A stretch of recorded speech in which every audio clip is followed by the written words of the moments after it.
Hi everyone, I'm Rory Best, former Ulster, Ireland and British and Irish Lions rugby player.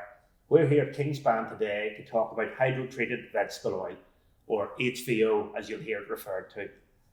Firstly, to my right, we have David Blevins from OFTEC. David, do you want to introduce yourself and a little bit about what OFTEC are doing? Sure, thank you. My name is David Blevins. I work for a trade association called OFTEC. We look after the interests of manufacturers of liquid fuel products, and we also run a competent person scheme for people who install boilers, tanks and ancillary equipment. Very good. So for people that don't know what HVO is, do you want to give us a little bit of an insight as to what exactly hydro-treated vegetable oil is? Sure. HVO is a renewable liquid fuel. It's made from certified waste fats and oils, goes through a very similar process as a fossil fuel would, but it provides a cleaner, greener, renewable fuel. Okay, so why, without being too obvious, why do we need alternatives? Well, if you consider the fuels we use for transport and heating, they're hydrocarbons, they're fossil fuels. And as we have seen from recent media coverage, the use of those fuels is leading to global warming. We need to move away from those fuels, but we need to have a reliable product that we can use for transport and heating. And we believe certainly the product at the minute is hydro-treated vegetable oil. And what are the benefits of HVO that are making you say that? Yeah, HVO is a fantastic product. It gives you an immediate, almost 90% reduction in your carbon emissions. So, you can put it straight into a diesel car, an HGV, and indeed a heating system that previously used kerosene. So you're immediately reducing your carbon footprint, which is obviously what government wants to do to try and hit net zero.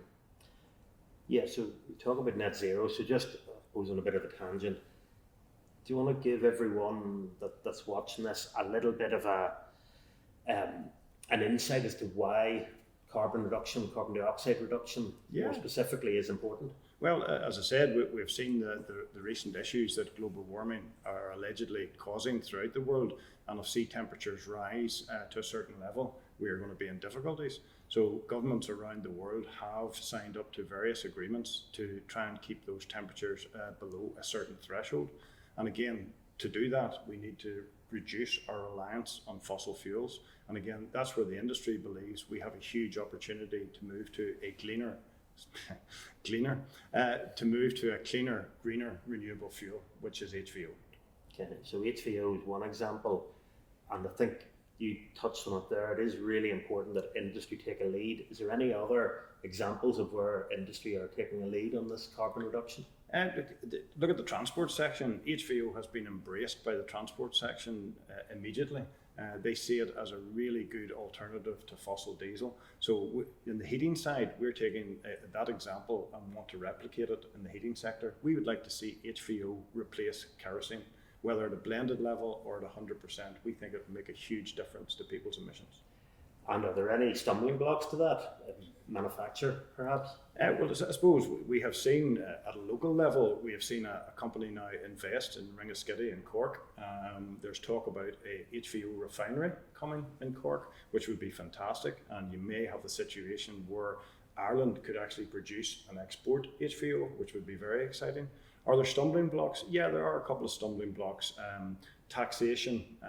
Governments have not embraced HVO as a viable solution, especially for us in the heating sector. Government, both north, south and in GB to a certain extent, are all pushing electrification. And again, everybody knows there's huge costs around heat pump deployment. You have to upgrade the insulation in your house. There's electricity demand, there's questions around electricity availability going forward. So we think a much easier solution is to retain liquid fueled equipment, your boiler, your tank, and change the fuel. You can simply get an 88% reduction in your carbon emission by changing your fuel tomorrow. So our call to government on both sides of the border, north and south, has been make HVO available to people. It's more expensive than fossil fuel, so we'll need some sort of contribution from government to make it work.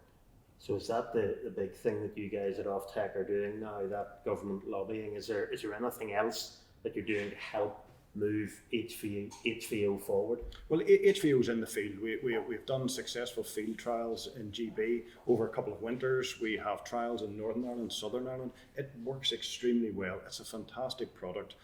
We're lobbying governments, GB, Northern Ireland and the Republic to make it happen. And again, we're seeing positive results. We have seen a bill go through Parliament recently that puts pressure on the Secretary of State to have a consultation to introduce a renewable heating levy to make it work in GB. We're talking about a renewable heating obligation in the Republic. So the mood music is changing. We're seeing governments going from very, very high level electrification to, maybe there's an alternative here which we could adopt.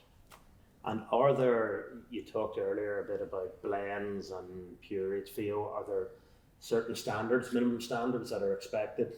Obviously, at the end of the day, it is a fuel. So yes, there are standards, Roy. There's the International Sustainability and Carbon Certification Scheme, and all product comes into Ireland meets that scheme. It means then there's no palm oil, which is the big concern of governments. To answer your question on blends, I suppose you have to look at it in two ways. It is more expensive than a fossil fuel. So, if you were to say everybody changes to 100% HVO tomorrow, that's going to put an extra cost on the consumer. And again, government has to weigh, I suppose, the cost of installing a heat pump, and we'll hear from Keith later about that. To answer your question, I think we could have a blended situation, a bit like the transport situation, where they've blended into diesel and petrol. And I think we could start here and move it up, and we could have a period of 10, 15 years where we could see it ramp up, and it would obviously make a massive impact on our carbon emissions. I suppose lastly from me on that would be, from your point of view and from OFTEC's point of view, where do you see that kind of perfect picture, obviously ramping up, but is there anything else that you would love to see in the future happening around HVO? I think biofuels are going to play a big role in heat decarbonisation. I think governments are going to realise that electrification is not the sole answer. I also think electrification does not provide it quickly enough to hit net zero. So I think they are going to come back and say, we need alternatives. So I would love to see, to answer your question, I would love to see biofuels in energy policy. I think you'll see GB, Northern Ireland and the Republic saying, do you know what, we're going to change our energy policy, and liquid fuels, sustainable biofuels, have a real role to play. Brilliant, David. Thank you very much. Very interesting.